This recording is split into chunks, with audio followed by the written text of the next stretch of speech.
The sacred law of interference. Welcome, everyone, to another series of the laws. We're going over the law of interference. The law of interference is the spiritual principle that warns us against tampering, meddling, or disrupting what God has already divinely set in order. To interfere is to attempt to override God's timing, God's will, God's plans and purposes, whether it's our own lives or in the lives of others. It is the spirit of intersecting human will where divine order has already been established. Interference can appear subtle, giving unsolicited advice, forcing relationships, pushy, rushing timing, controlling outcomes, or manipulating others. But spiritually, interference is dangerous because it goes out of divine order. It is dangerous because it places ego above God's sovereignty. Beloved ones, when we interfere, we reach into God's masterpiece with unclean hands. We rearrange what the divine has already perfected.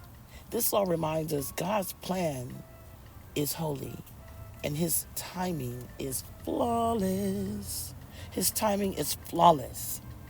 The law of interference is the principle that teaches us that when we meddle, whether in our own destiny or the destiny of others, we attempt to override the perfect plans of God.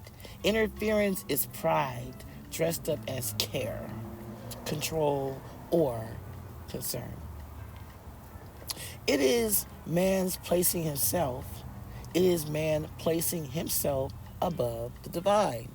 And no one can do that. Okay? The danger of interference. When we interfere, we risk delaying blessings that were already on their way. We create confusion trying to force what was never meant to fit. We carry burdens never assigned to us, wearing ourselves out under unnecessary weights. We risk blocking another person's growth, keeping them from learning the lessons God designed for them. Worst of all, we set ourselves in opposition to the divine creator's will. Proverbs 19 verse 21, many are the plans in a person's heart, but it is the Lord's purpose that prevails. Ecclesiastes 3 verse 1, to everything there is a season and a time to every purpose under the heaven. Isaiah 55 verses 8 through 9. For my thoughts are not your thoughts, neither are your ways my ways, declare the Lord. Job 42 verse 2. I know that you can do all things. No purpose of yours can be thwarted. No purpose of yours can be thwarted. These scriptures anchor us into the truth that no interference can rewrite what the Lord Almighty God has divinely ordained. At times, interference may feel like a form of love, protecting, guiding, fixing. That's an illusion of the pros. But the truth is, the cons outweigh it all. Interference destroys trust, delays divine timing, and leaves us spiritually restless.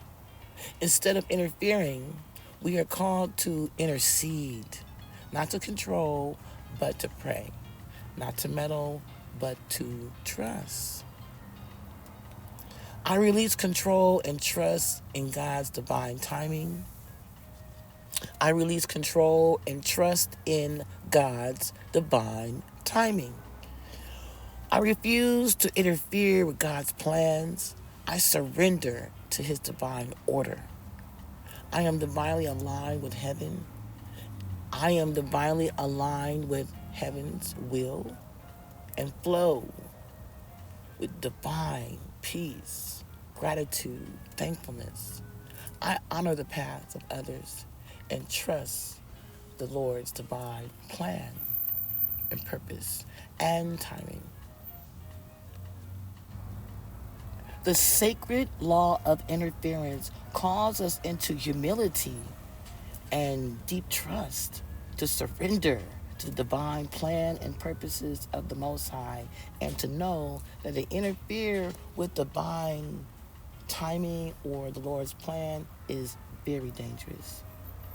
We feel the urge to step in and take control of things that don't pertain to us. Remember this: God's ways are higher, His thoughts are deeper, and His timing is divine perfection. Every interference leads to loss, but every surrender leads to divine gain. Instead of interfering, pray. Instead of meddling, trust. Instead of controlling, release. And know that the Lord's plan shall never come back void. For God's plan is never late, never flawed, and never defeated. And so it is. Thank you very much for listening. Subscribe, like. Your comments are very much appreciated and welcome. Thank you.